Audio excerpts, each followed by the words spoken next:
నమస్తే, నేను మీ సతీష్. బీటెక్ రవి హత్యకు కుట్ర పన్నుతా ఉన్నారా? వై నాట్ పులివెందుల అనేటువంటి నినాదంతో జగన్మోహన్ రెడ్డి వణికిపోతా ఉన్నారా? మళ్ళీ రాబోయేటువంటి 2024 ఎన్నికల్లో తన విజయం సాధించాలి అంటే ప్రత్యర్థులను హతమార్చడము అంటే హత్య రాజకీయాలే మార్గమని జగన్మోహన్ రెడ్డి భావిస్తూ ఉన్నారా? ఈ క్రమంలోనే మరొకసారి ఫ్యాక్షన్ రాజకీయాల్ని తెరపైకి తీసుకురాబోతా ఉన్నారా అంటే తాజా పరిణామాలు చూస్తే మాత్రం అవుననేటువంటి సమాధానాలే వినిపిస్తూ ఉన్నాయి. ఇదే ప్రస్తుతం ఆంధ్రప్రదేశ్ రాజకీయ వర్గాల్లో కూడా చాలా హాట్ టాపిక్గా చర్చ జరుగుతూ ఉంది. మరి ఈ చర్చకు కారణం ఏమిటి అంటే తాజాగా ఆంధ్రప్రదేశ్లో చోటు చేసుకున్నటువంటి ఒక పరిణామం, జగన్మోహన్ రెడ్డి ప్రభుత్వం తీసుకున్నటువంటి ఒక నిర్ణయం ద్వారా ఏర్పడినటువంటి పరిణామం. ఆ పరిణామమే ఈ చర్చలన్నిటికీ కూడా ప్రధానమైనటువంటి కారణం. మరి ఆ పరిణామం ఏమిటి అంటే పులివెందుల తెలుగుదేశం పార్టీ అభ్యర్థి రాబోయేటువంటి ఎన్నికల్లో జగన్మోహన్ రెడ్డి మీద ఆయనకి ప్రత్యర్థిగా పోటీ చేయబోతున్నటువంటి వ్యక్తి బీటెక్ రవి. ఆయనకి దాదాపు 2 దశాబ్దాలుగా సెక్యూరిటీ ఉంటా ఉంది. ఎందుకంటే పులివెందుల, కడప జిల్లా, రాయలసీమ ప్రాంతం, అక్కడ కొంత ఫ్యాక్షన్ అనేటువంటిది మనం చూస్తూ ఉన్నాం. ఈ క్రమంలోనే రాజకీయాల్లో కూడా కొంచెం ఈ ఫ్యాక్షన్ ప్రభావం ఉంటుంది. అలాగే రాజకీయాల్లో ఉన్నటువంటి వ్యక్తులకి కాస్త ప్రాణహాని కూడా ఉండేటువంటి ప్రమాదం ఉంది. కాబట్టి ప్రభుత్వాలు అక్కడ రాజకీయాల్లో కాస్త యాక్టివ్గా ఉన్నటువంటి వాళ్ళకి, లేదంటే కనుక వాళ్ళ ప్రాణాలకి హాని ఉంది, ముప్పు పొంచి ఉంది అనుకున్నటువంటి వాళ్ళకి, అంటే లైఫ్ థ్రెటనింగ్ ఎవరికైనా అయితే ఉంటే వాళ్ళకి ప్రభుత్వాలే రక్షణ కల్పించేటువంటి భాగంగా సెక్యూరిటీని ప్రొవైడ్ చేస్తుంది. ఈ క్రమంలోనే బీటెక్ రవి గారికి కూడా దాదాపు 2 దశాబ్దాల నుంచి, అంటే రాజశేఖర్ రెడ్డి ముఖ్యమంత్రిగా ఉన్నప్పుడు కూడా బీటెక్ రవి గారికి సెక్యూరిటీ ఉండింది. ఆ తర్వాత కిరణ్ కుమార్ రెడ్డి గారు ముఖ్యమంత్రిగా ఉన్నప్పుడు కూడా ఆయనకి సెక్యూరిటీ ఉంది. ఇక తెలుగుదేశం ప్రభుత్వం 2014లో వచ్చిన తర్వాత అప్పుడు ఆయనకి సెక్యూరిటీ ఉంది. ఇక ప్రస్తుతం కూడా ఆయనకి ఇవాల్టి వరకు కూడా సెక్యూరిటీ ఉంది. ఎందుకంటే ఆయన ఒక మాజీ ఎమ్మెల్సీ, మొన్నటి వరకు ఆయన ఎమ్మెల్సీగా ఉన్నారు కాబట్టి ఎమ్మెల్సీగా ఉన్నప్పుడు ప్రభుత్వం ఇచ్చేటువంటి సెక్యూరిటీ, ఆ తర్వాత అక్కడ ఉన్నటువంటి పరిస్థితులతో కూడా ఆయనకి ప్రభుత్వం ఏదైతే సెక్యూరిటీ కల్పిస్తూ ఉందో ఆ సెక్యూరిటీ కొనసాగుతూ వచ్చింది. కానీ ఈ రోజున అకస్మాత్తుగా జగన్మోహన్ రెడ్డి ప్రభుత్వం ఒక కీలక నిర్ణయం తీసుకుంది. అదేమిటి అంటే బీటెక్ రవి గారికి ఉన్నటువంటి సెక్యూరిటీని ఉపసంహరించుకుంటున్నామంటూ ఆయనకు ఒక లేఖ పంపించారు. ఆయన దగ్గరికి ఈ రోజు వరకు, నిన్నటి వరకు వెళ్ళినటువంటి సెక్యూరిటీ 1+1 గన్మెన్లు ఎవరైతే ఉంటారో వాళ్ళు ఈ రోజు నుంచి వెళ్ళడం మానేశారు. దీంతో బీటెక్ రవి గారికి ఒక అనుమానం కలిగింది. ఏమిటి అంటే తనను హతమార్చేందుకు జగన్మోహన్ రెడ్డి కుట్ర పన్నుతా ఉన్నారు. కారణం ఏమిటి? ఈ రోజున తెలుగుదేశం పార్టీ అభ్యర్థిగా జగన్మోహన్ రెడ్డికి బలమైనటువంటి ప్రత్యర్థిగా కనిపిస్తూ ఉన్నది బీటెక్ రవి. ఆల్రెడీ జగన్మోహన్ రెడ్డికి రాష్ట్ర వ్యాప్తంగా కూడా ఈ 5 ఏళ్ల పరిపాలన చూసిన తర్వాత ప్రజల నుంచి వస్తున్నటువంటి వ్యతిరేకత తారాస్థాయికి చేరుకుంది. సొంత నియోజకవర్గం పులివెందుల్లో కూడా ప్రజలు ఏ విధంగా జగన్మోహన్ రెడ్డిని వ్యతిరేకిస్తూ ఉన్నారు, జగన్మోహన్ రెడ్డి పరిపాలనని ఏ విధంగా వాళ్ళు వ్యతిరేకిస్తూ ఉన్నారు అనడానికి మొన్నటి ఎమ్మెల్సీ ఎన్నికల ఫలితాలే ఉదాహరణ. అక్కడ పులివెందుల నియోజకవర్గం, అంటే జగన్మోహన్ రెడ్డి ఎమ్మెల్యేగా గెలిచినటువంటి నియోజకవర్గంలోనే మొన్న జరిగినటువంటి ఎమ్మెల్సీ ఎన్నికల్లో తెలుగుదేశం పార్టీ అభ్యర్థికి 4500 ఓట్ల మెజారిటీ వచ్చింది. అంటేనే అక్కడ జగన్మోహన్ రెడ్డి ఎంత వ్యతిరేకతను ఎదుర్కొంటా ఉన్నారు అనేటువంటిది అర్థమైంది. ఇంకా అదే సమయంలో బీటెక్ రవి ఆయన మొదటి నుంచి కూడా ప్రజల్లో ఉంటున్నారు, ప్రజలతో కలిసి ప్రయాణం చేస్తున్నారు అన్నటువంటి పేరుంది. జగన్మోహన్ రెడ్డి అంటే తాడేపల్లి ప్యాలెస్లోనే ఉంటాడు, లేదంటే కనుక ఎప్పుడో అమావాస్యకో పున్నంకో ఒకసారి ఆ కడప జిల్లాకి పులివెందులకి వెళ్తారు, కానీ అక్కడ కూడా ప్రజల్ని కలిసేది ఉండదు. ఈ క్రమంలో ప్రజల్లో ఉన్నటువంటి వ్యక్తిగా, ఒక మాస్ లీడర్గా బీటెక్ రవికి ఒక మంచి పేరు కూడా ఉంది. ఈ క్రమంలోనే రేపు 2024 ఎన్నికల్లో ఒకవైపు జగన్మోహన్ రెడ్డి, ఇంకోవైపు బీటెక్ రవి ఇద్దరూ కూడా ఎన్నికల బరిలో నిలబడితే ఖచ్చితంగా జగన్మోహన్ రెడ్డికి ఒక చంపపెట్టు లాంటి సమాధానం ప్రజాక్షేత్రంలో ఎదురవబోతుంది. అదేమిటి అంటే ఒక ఘోర పరాభవం చవి చూడబోతా ఉన్నాడు అనేటువంటి భయం పట్టుకుంది. దానికి ఉదాహరణగానే ఏదైతే ఈ రోజున Telugu Desam party why not Pulivendula అనేటువంటి నినాదాన్ని చెప్తా ఉందో ఆ నినాదం కూడా నిజమయ్యేటువంటి అవకాశాలు ఉన్నాయనేటువంటి భయం కూడా జగన్మోహన్ రెడ్డిని వెంటాడుతూ ఉంది.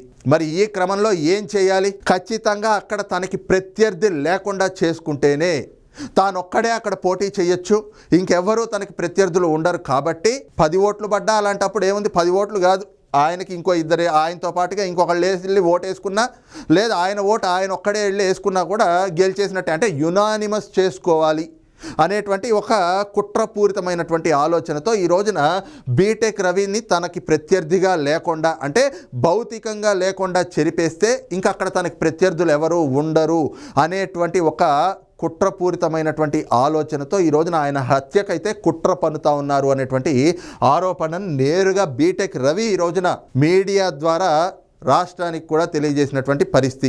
మరి అదేమిటి, సెక్యూరిటీ తీసేస్తే ఆయన హత్యకి కుట్ర పన్నినట్టు అవుతుందా అంటే, మరి నెల రోజులు 2 నెలలుగా కూడా గత కొంతకాలంగా చోటు చేసుకున్నటువంటి పరిణామాలు చూస్తూ ఉంటే ఈ రోజున బీటెక్ రవి గారు ఏవైతే అనుమానాలు వ్యక్తం చేస్తూ ఉన్నారో అవన్నీ నిజమే అయ్యేటువంటి అవకాశాలే చాలా ఎక్కువగా కనిపిస్తున్నాయి అన్నటువంటి వాదన కూడా ప్రతిపక్షాల నుంచి కనిపిస్తూ ఉంది. ఎందుకంటే ఒక నెల రోజుల క్రితం బీటెక్ రవి గారిని అరెస్ట్ చేసి తీసుకెళ్ళినటువంటి విధానం ఒక్కసారి ఇక్కడ మనం గుర్తు చేసుకుంటే అది అరెస్ట్ కాదు, వాస్తవానికి ఆయన్ని ఆ రోజునే హతమార్చేందుకు ఒక కుట్ర పన్నారు. లేదు అంటే ఎప్పుడో 10 నెలల క్రితం జరిగినటువంటి ఒక చిన్న వాగ్వాదానికి సంబంధించి ఇప్పుడు ఆయన మీద కేసు పెట్టి దాన్ని కూడా నాన్ బెయిలబుల్ కేసులు పెట్టి ఆయన కడప నుంచి పులివెందులకి వెళ్ళినా పులివెందుల నుంచి కడపకు వస్తూ ఉంటే ఆ మార్గ మధ్యంలో ఎవరో ముసుగులు కప్పుకుని సివిల్ డ్రెస్సుల్లో వచ్చేసి ఆయన కార్ని అడ్డుకొని ఆయన్ని దించేసి ఆయన ఒక్కడిని మాత్రం ఒక జీపులో ఎక్కించుకుని, ఒక వెహికల్లో ఎక్కించుకుని ఆయన సెల్ ఫోను, ఆయన gunmen cell phone 2 switch off చేసేసి ఆయనతో పాటు ఉన్నటువంటి అనుచరులందరినీ కూడా డైవర్ట్ చేసి వాళ్ళని ఒక రూట్లో పంపించేసి వీళ్ళు మాత్రం ఆయన్ని తీసుకుని వెళ్ళి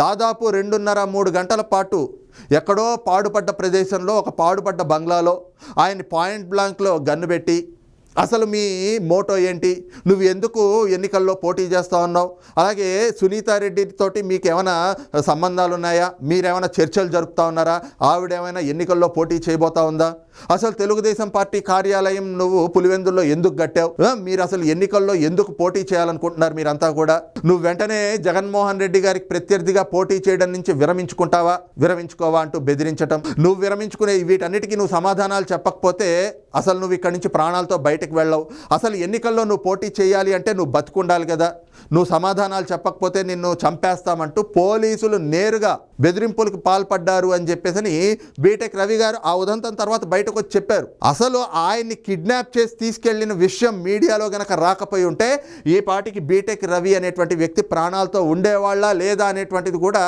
అనుమానమే. ఆ రోజున మీడియాల్లో కథనాలు వచ్చి అన్ని మీడియా ఛానల్స్లో కూడా దాదాపుగా, అంటే జగన్మోహన్ రెడ్డి సొంత ఛానల్లోనూ ఆయన అనుకూల మీడియాల్లో తప్పితే మిగతా ప్రజాస్వామ్యవాదాన్ని అందుకునేటువంటి ప్రతి ఛానల్లో కూడా, అంటే న్యూట్రల్గా ఉండేటువంటి ప్రతి ఛానల్లో కూడా బీటెక్ రవి గారిని కిడ్నాప్ చేసినటువంటి ఉదంతం పైన వార్తలు రావటం, దానిపైన విస్తృతమైనటువంటి చర్చ జరగటం, అది ఒక గంటల వ్యవధిలోనే రాష్ట్రం మొత్తం కూడా వ్యాపించడంతో ఇక చేసేదేమీ లేక ఆ రోజున ఆయన్ని అరెస్టు చేస్తున్నామని చెప్పి బయటకు తీసుకొచ్చి చూపించారు తప్పితే ఆ రోజున ఆ అంశం మీడియాల్లో గనక రాకపోయి ఉంటే ఈ పాటికి తాను ప్రాణాలతో ఉండేవాడినో లేదో కూడా తెలియదు అన్నటువంటి ఆ అభిప్రాయాన్ని కూడా బీటెక్ రవి గారే వ్యక్తం చేశారు. అంతేకాకుండా ఈ రోజున బీటెక్ రవి గారి హత్యకి కుట్ర పన్నుతా ఉన్నారు అనడానికి గతంలో చోటు చేసుకున్నటువంటి పరిణామాలు కూడా ఎన్నో ఉదాహరిస్తూ ఉన్నాయి. ప్రధానంగా చూసుకుంటే వైఎస్ వివేకానందరెడ్డి గారి హత్య అది ఎప్పుడు జరిగింది, ఎన్నికలకి కొద్ది రోజుల ముందే కదా, అది కూడా ఒక ఎన్నికల స్టంట్గా జగన్మోహన్ రెడ్డి ఎట్లా వినియోగించుకున్నాడో తెలుసు కదా. మరి ఆ రోజున ఆ వివేకానందరెడ్డి గారి హత్య జరిగినప్పుడు ఇంకా పోలీసులకి కనీసం ఆ హత్యకు సంబంధించినటువంటి మారణాయుధం ఏం వాడారో తెలియదు, కానీ జగన్మోహన్ రెడ్డి ఆ రోజున అక్కడికి వచ్చి పోలీసులు కూడా ఇంకా మారణాయుధం ఏమిటి అనేటువంటిది కనుగొనక ముందే గొడ్డలితోటి ఎన్నిసార్లు నరికారు, ఎలా నరికారు, రక్తాన్ని ఎలా పూశారు, ఏం చేశారు అంటూ అన్ని కళ్ళకు కట్టినట్టు చూసిన వ్యక్తిలాగా వివరించినటువంటి విధానం. మరి అంత చిన్నాన చనిపోతే ఆ రోజున ఆవేదన వ్యక్తం చేసినటువంటి జగన్మోహన్ రెడ్డి అధికారంలోకి వచ్చిన తర్వాత 4 ఏళ్ల 9 నెలల కాలం అయింది. ఈ రోజున అధికారం ఆయన చేతుల్లోనే ఉంది. మరి ఆ కేసులో ఎక్కడ ఏం పురోగతి సాధించాడు, ఆ అంశాన్ని ఎక్కడైనా చెప్పగలుగుతున్నాడా?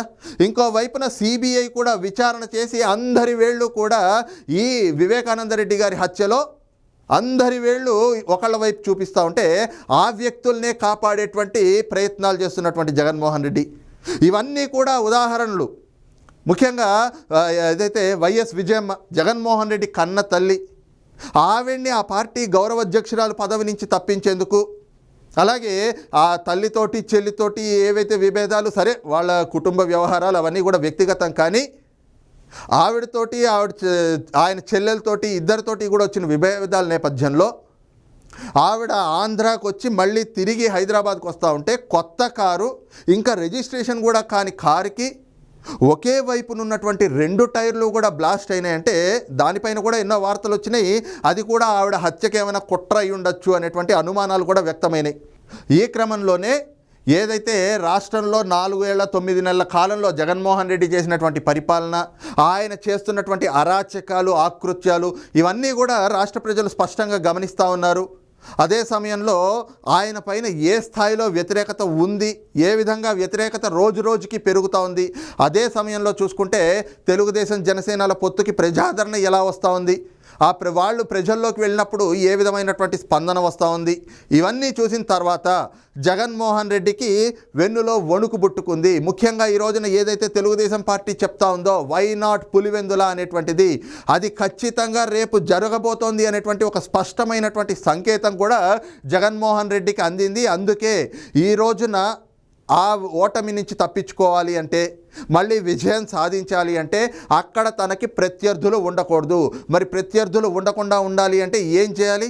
వాళ్ళని భౌతికంగా పూర్తిగా నిర్మూలించేయాలి. అంటే ఈ రోజున ఏదైతే బీటెక్ రవి గారు చెప్తా ఉన్నారో తన హత్యకు కుట్రలు పన్నుతా ఉన్నారు అని, ఆ విధంగా భౌతికంగా లేకుండా చేసేందుకు ఫ్యాక్షన్ రాజకీయాల్ని తెరపైకి తెచ్చి హత్య రాజకీయాలతోటి హత్యల ద్వారా తను రాజకీయ లబ్ధి పొందాలి అనేటువంటి కొన్ని కుట్రలు అయితే జగన్మోహన్ రెడ్డి చేస్తూ ఉన్నాడు అనేటువంటి అభిప్రాయాలు కూడా ఈ రోజున ప్రతిపక్షాల నుంచి వ్యక్తమవుతూ ఉన్నాయి.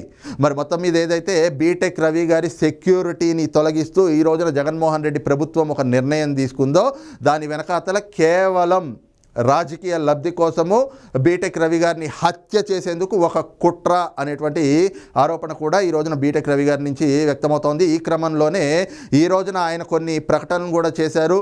ఏదైతే ఆయన ఎన్నికల్లో పోటీ చేయబోతా ఉన్నారు కాబట్టి, జగన్మోహన్ రెడ్డికి ఓటమి భయం పట్టుకుంది కాబట్టి తనను హతమార్చేటువంటి పన్నాగాలు పన్నుతా ఉన్నారు. తన ప్రాణాలకి ఏ విధమైనటువంటి హాని జరిగినా దానికి జగన్మోహన్ రెడ్డి, ఆయన సతీమణి భారతీరెడ్డే కారణం.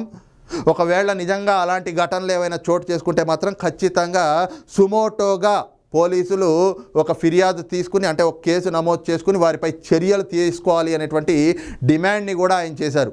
మరి ఏదైతే తనకి సెక్యూరిటీని తొలగిస్తూ జగన్మోహన్ రెడ్డి ప్రభుత్వం తీసుకున్నటువంటి నిర్ణయం ఏదైతే ఉందో ఈ అంశం పైన ఆయన న్యాయస్థానాన్ని కూడా ఆశ్రయిస్తామని చెప్పేసి ఈరోజే ప్రకటించారు. మరి దానిపైన న్యాయస్థానం కూడా ఎలాంటి తీర్పునిస్తుంది అనేటువంటిది కూడా కొంత ఆసక్తికరమైనటువంటి అంశంగా అయితే కనిపిస్తూ ఉంది. మరి ఈ అంశం పైన మీ అభిప్రాయం ఏమిటి అనేది కూడా కామెంట్ సెక్షన్లో మెన్షన్ చేయండి. Thank you.